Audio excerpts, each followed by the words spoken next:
I would never ask someone to vote against their conscience, but I would challenge them to reconsider how their conscience is framed. These are the words of one John Wesley Reed, a right-wing Christian writer for the Christian Post. He's got such a stern, my wife's been blueballing me for 3 months face, but I just had to dig into this article. So, without further ado, the intro.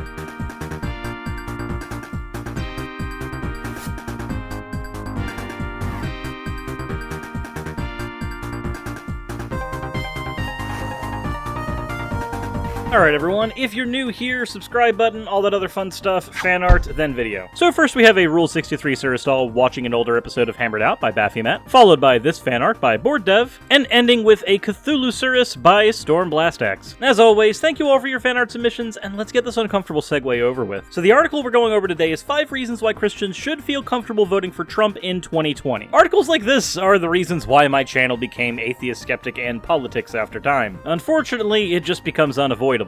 If you're a Christ follower who's wrestling with whether to vote Trump in 2020, I get it. I understood your plight in 2016, and I understand it now, though less so now. I'll admit that in 2016 I abhorred the man's behavior, and I certainly wasn't confident that Donald Trump would be a conservative policy pusher that the Christian right wanted. But I have no reservations now. My brothers and sisters in Christ, neither should you. This is our opening preamble to the post in question. So why exactly is John Wesley Reed so confident that a vote for Trump is exactly what the Christian right wants? Reason number 1. You're not voting for Donald Trump. You're voting for the Trump administration. Remember that by voting for Trump, you're effectively voting for many people. Sure, Trump's name is on the ballot for president, but you're also voting for Mike Pence. You're voting for outspoken Christians like White House Chief of Staff Mark Meadows, Secretary of State Mike Pompeo, Director Appointee for the White House of Office Management and Budget Russell Vought, and many other committed, non-carnal Christ followers. You know what? You're right. You're not just voting for Trump, you're also voting for the Trump administration. So, what can be said about each of these individuals? Starting with Mike Pence, he's incredibly anti-abortion, but he states that it's because the left has a culture of death, which is hilarious coming from the guy who literally is part of a death cult. I know I'm using cult very fast and loose here, but seriously, consider all the practices in Christianity and how they all end up centering around death. Get saved so that when you die, you go to a good place. Be happy that when you die, you will be hastened to be able to see the Lord. God won't actually talk to you until you're dead, and there's no evidence that Christianity is true until you're dead and can see it. I may be painting with a bit of a broad brush, but I do find it hilarious how the left is the death cult, and yet all of the ascriptions of death cultism fit more with Mike Pence's religiosity. As of 2019, Mike Pence is also allowing for discrimination against gays. He supports conversion therapy and anti-LGBTQ extremism. And when it comes to drug and crime, Mike Pence is at least in favor of things like body cameras, but he also thinks that implicit bias doesn't exist, despite all the data that shows that it definitely does. He wants to always stand with those on the thin blue line because those people are the best of us and restore law and order, aside from the myriad of instances where police don't do that, and in fact their presence literally exacerbates crime. This isn't me saying we don't need law enforcement. This is me saying that our police are in desperate need of reform. He also thinks that climate change is not an emergency of any kind, and he's definitely in favor of things like offshore drilling. If you'd like a full list for everything Mike Pence and everybody else I'm going to talk about stand for, then please go to ontheissues.org. I will have a link in the description. It's an incredibly useful website for parsing out who you actually want to vote for. Well, let's look at some of the other cabinet members who are important to John. Mark Meadows opposes public abortion funding, despite all of the data that shows that having equal access to abortions actually allows women to be able to decide when and where they want to actually work on their career and thus have a lot more ability to move in the economy. He wants to protect the institution of marriage by opposing same-sex marriage. This was all from 2012. He hasn't seemed to update that. He wants to pump in $110 million per year to teach abstinence-only education in public schools. You know, the type of education that literally leads to higher rates of abortion and STDs. This is because you can't just tell a child not to do something, you have to tell them why, and recognize that when there's something that's perfectly natural, like sex, instead of telling them not to do the perfectly natural thing, Tell them how they can better protect themselves. Data has shown that holistic sex education has better numbers on abortion rates, teen pregnancy in general, and STDs, in that those numbers are all lower in states that have holistic educations. I don't think I need to go into everybody else that's mentioned in the article. I think you kind of get the idea. John is literally supporting idiots. He's supporting an idiot in Trump because his cabinet is made of equally flavored idiots. Number 2, you're not voting simply for a person, you're voting for an agenda. Isolating a vote to a face is to miss the point entirely. We don't vote simply to have people in office, we vote to have our preferred political agendas fulfilled. Elected officials are the means by which our political agendas are fulfilled. Supporting President Trump isn't renouncing your convictions, oh no. Rather, it's looking at the bigger picture beyond one man and seeing how his administration has fought to protect religious liberty, the life of the unborn, and many other volatile issues currently under attack in America. Alternatively, you know the agenda of the left, which has become extremely wicked in a relatively short period of time. So there's a couple things going on with this part right here. I'm going to talk about the end first and then get back to the beginning. Whenever you are saying something like, you know the agenda of the other, whoever we've designated as the other, you're basically preaching to the choir and attempting to tell the people in your in-group that the others are evil, and you know they're evil. Of course you know they're evil. This means that you have to rely on your audience's common sense, which is basically just a jumbling of all of their preconceived prejudices. So, how do we know the left has become extremely wicked in a relatively short period of time? And what has actually changed about the left in a short period of time? Well, none of that is actually talked about in this article.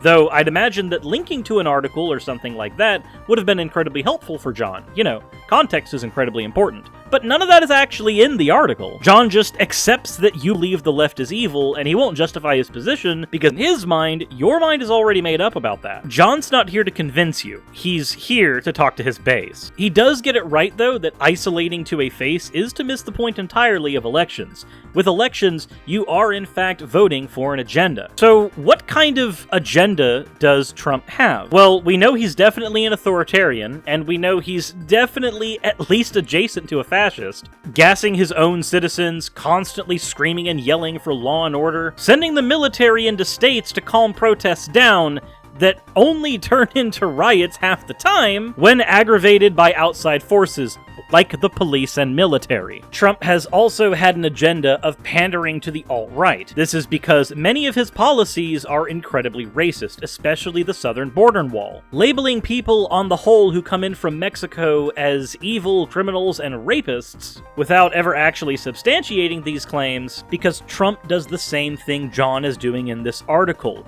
He's asking you, the reader, or in Trump's case, the viewer and voter, to turn off your brain and accept whatever preconceived notions you have going in, because he wants to prey on those. People like this abuse what is considered to be common sense based on geographical location. The oh-so-homegrown, loving, conservative Christian of the United States is a brainwashed imperialist to other countries. Meanwhile, our most vocal Democrats are essentially centrists in other countries. Because in many countries like Canada, and even in the UK, things that are considered standard and just within the basic Overton window, like single-payer or universal healthcare, are considered radically far left in those other regions. So whenever somebody is asking you to use your common sense, don't. Use your logic. Don't rely on your preconceived intuition. Your intuition is what allows you to buy a used car just because it looks good and sounds good without ever opening up the hood to see if any of it's held together by duct tape. And based on the track record of the people that John is advocating for in the Trump administration, I think we have a pretty good idea of what he means by religious liberties. Being anti-LGBTQ, doing things like banning transgender people from participating in the military, you know, the military. That thing that generally gives people a pass into the lower middle class in the United States that has a shrinking middle class. The military, which can fund your medical expenses, of which transgender people generally have a lot more of than the norm. While I don't think that anybody should be forced into joining the military and either have to commit murder or get killed themselves in order to afford things like HRT, I do have to recognize that the military is one way in which you can afford being able to take care of yourself and your family. and barring people from being able to enter the military based on something they really can't control that doesn't have a negative effect on their job performance is a little bit dicey to me, to say the least. But if religious liberties like that and pseudo-fascism are the things that John agrees with, then sure, go ahead. Vote Trump. Whatever. I wonder if MAGA hats are going to be seen as participation trophies right next to Confederate flags. Policy outweighs character because policy outlasts character. Notice my use of the word outweigh. I didn't say that policy has weight and character does not. Both character and policy hold weight and should be wrestled with thoroughly before voting decisions are made.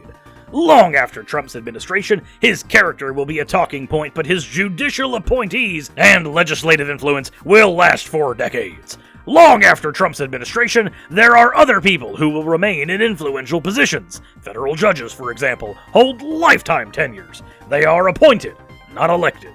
We don't vote for them. But we vote for the person who appoints them. Trump has appointed 200 federal judges at time of this article's publishing. These judges have been right-leaning constitutional originalists, who will be answering the calls to defend freedom, religious liberty, and the value of life, and other imperative matters for decades to come. Our children's futures are worth far more than one man's character. Religious liberty is worth far more than one man's character. The millions of lives of the unborn are worth far more than one man's character. Economic advancement, especially for low-income communities, is worth far more than one man's character.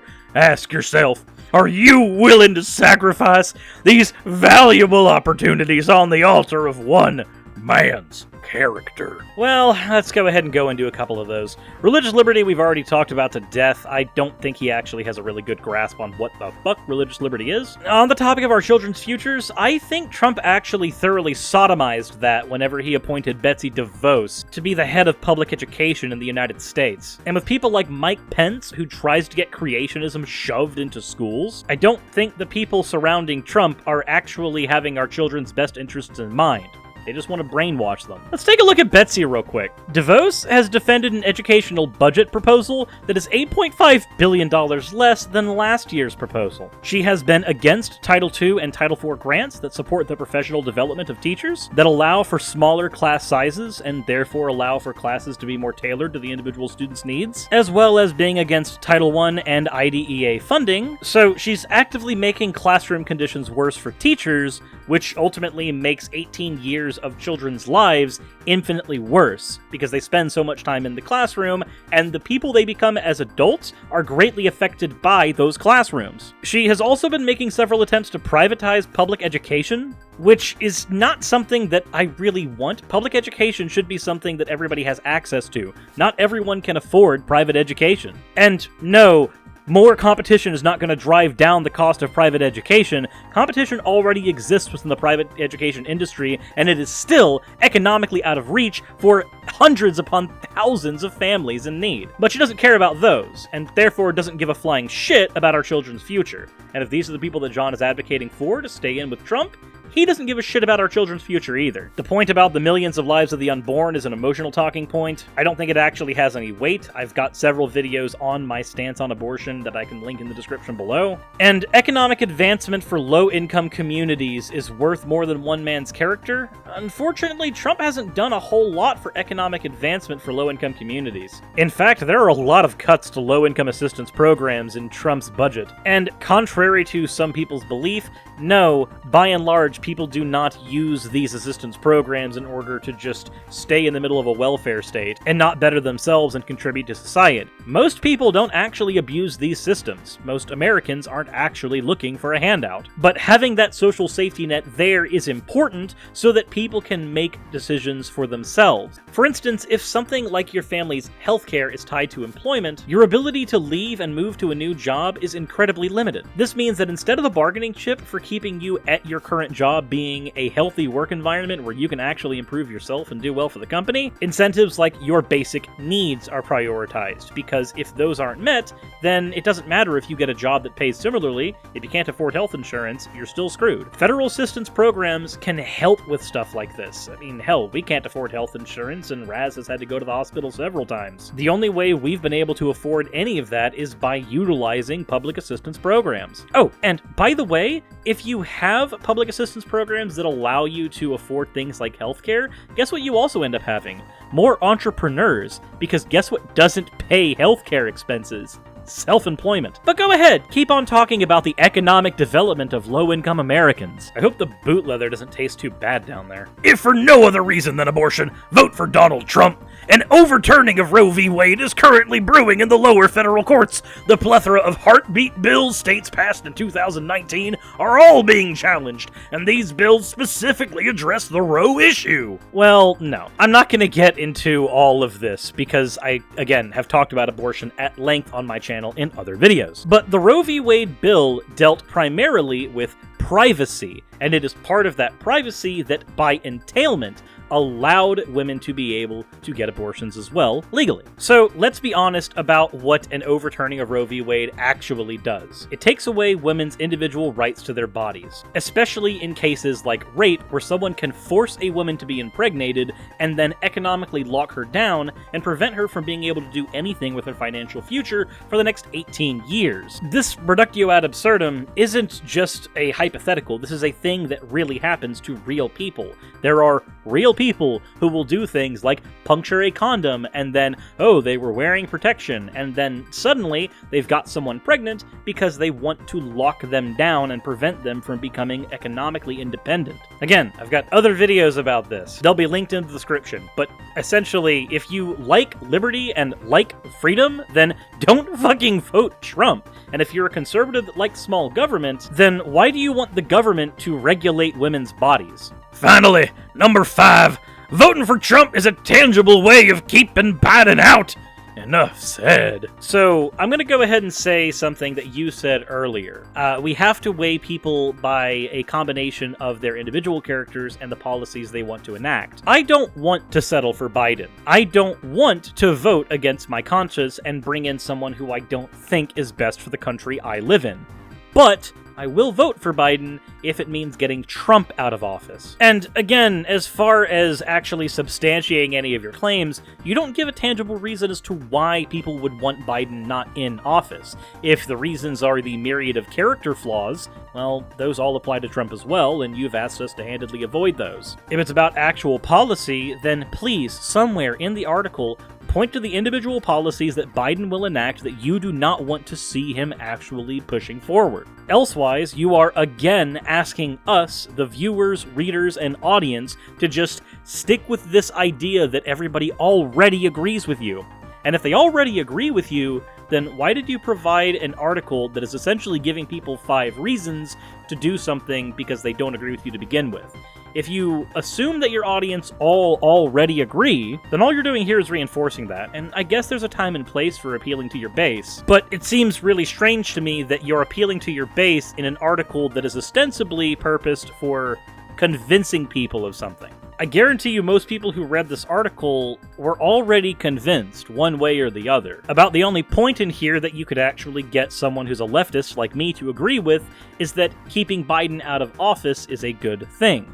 Normally, I would agree, if we didn't live in a 2-party state, and the only options really were Biden and Trump. Yes, there are third-party options, but if the option is get a third party set up to where they can potentially campaign next election, or get the pseudo-fascist out right now, I'm gonna have to go ahead and go with damage control. But anyways, what did you guys think of the article? Let me know in the comments below, and hopefully we can get a good discussion going. That said, if you enjoyed the video, please leave a like, maybe share it with your friends. Hey, if somebody shared this article with you, maybe share this with them. If you've made it to this stage in the video, then you are seeing the Patreon slides right now. If you're a $20 patron or higher for at least a month, then you get one of these slides. It's basically my way of celebrating the fact that people actually want to support what I do on this channel, because, like, that's cool. You basically just send in what you want your avatar to be, and it goes up. Anyway, that all said, I hope you guys enjoyed the video. My voice hurts hurts from doing that impression. That all said, I am going to go get a lozenge. If you want to be a patron, that would be awesome. If not, then videos are always free. And yeah, that all said, insert end of video tagline here.